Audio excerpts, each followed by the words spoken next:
Susanne, you mentioned in your presentation with regards to the cultural differences. Why is that so important for both the US vendor or a vendor to understand, but also for their target market that they're looking for?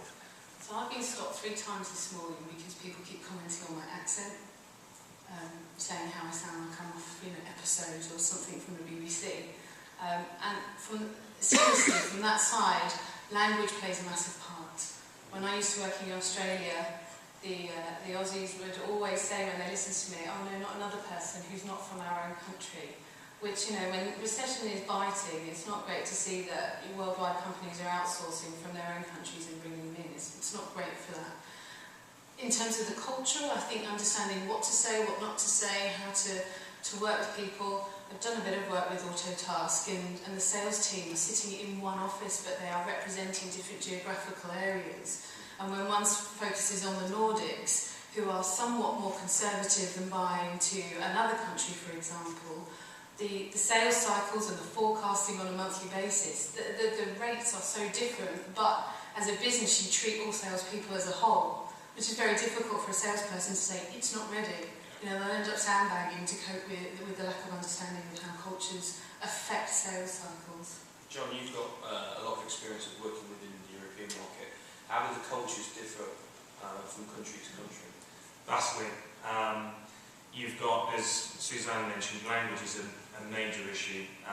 We've had scenarios whereby we've seen people calling into Bavaria in Germany, and they're from another part of Germany, and it's really hampered their ability to actually engage with customers.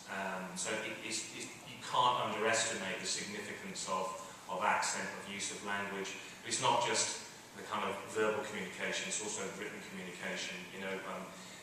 The US and the UK, we both speak English, but there are different uses of the same language, and not least in the written form. And so you kind of really need to have a game plan around how you can deal with that. How you can actually make each territory feel that you are local to them, that you have empathy with them, that you really understand them, and build confidence. I mean, you do that in any other market, right? And Europe is that much harder because it's so disparate, but it's absolutely vitally important. And with the vendors that we work with all the time, that's fundamental in terms of the first step, the advice that we give people is, if you get that right, yes, have feet on the street, but whenever you engage with anybody, you've got to get them to feel that you are in their local market. Otherwise, it's just never going to happen. Steve, you worked in Amsterdam for a couple of years. How was that for you? I worked in Amsterdam, and it was my job to go to 12 different European country managers each month and help them launch products. And 80% of what each and every one of you know about business is the same in every country. It's the 20% that's different that you have to take account of. And without painting too grim a picture, in Germany, if the paperwork's in order, you'll sell your products. If it's translated in German, you'll sell even more products. However, if you go to France, it has to be their idea. I remember going to France with a PowerPoint, and it was an American company that I worked for, and the company rule was that we all spoke English in the office. The next morning, the sales director took my PowerPoint presentation, translated it into French, delivered it into French against company rules, and we had a very, very successful product launch in that country because it was his initiative, not mine. And it's the other thing about language, it's thanks to Bill Gates, everybody in Europe has to speak English. The Nordic companies speak English, the Belgians, even the Germans. You can go to anywhere, any major city in Germany, and most people speak English. They're much better at teaching languages than we are in the UK.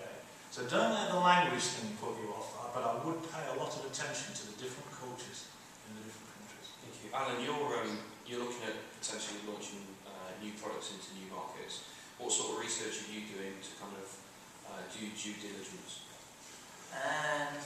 I think it's just scoping out the size of your market. I think with anything you're doing new, it's understanding your competitors, who's already there, who's doing it well, who's doing it less well.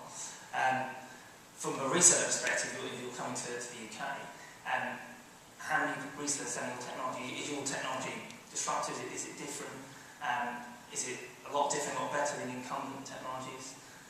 If you understand which resellers are selling it, how they sell it, to what sectors. I think from a media perspective, we launch events in different countries and launch websites, and we adopted exactly the same practices really, to understand what your target audience are doing and what they're doing with the information that you provide really. So it all comes back down to something we've mentioned, I think Dan mentioned it on the other platforms, video really. It's doing the research, and there's a risk of becoming kind of a busy fool really, sort of running around not really sure what you're doing. But if you do the research, you mitigate the issue with that.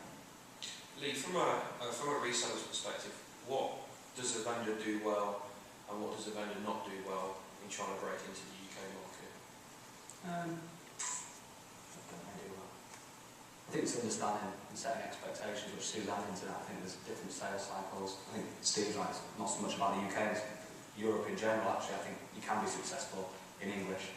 So I think Steve is right, don't worry too much about the language thing, but what Susanne said about managing expectations, a lot of the vendors I've seen come to the US and they just think they can dump their existing collateral on us, dump their existing programs on us, send us pricing in dollars, and trust me, that doesn't go down too well. It's not hard to change a pricing sheet to be in pounds.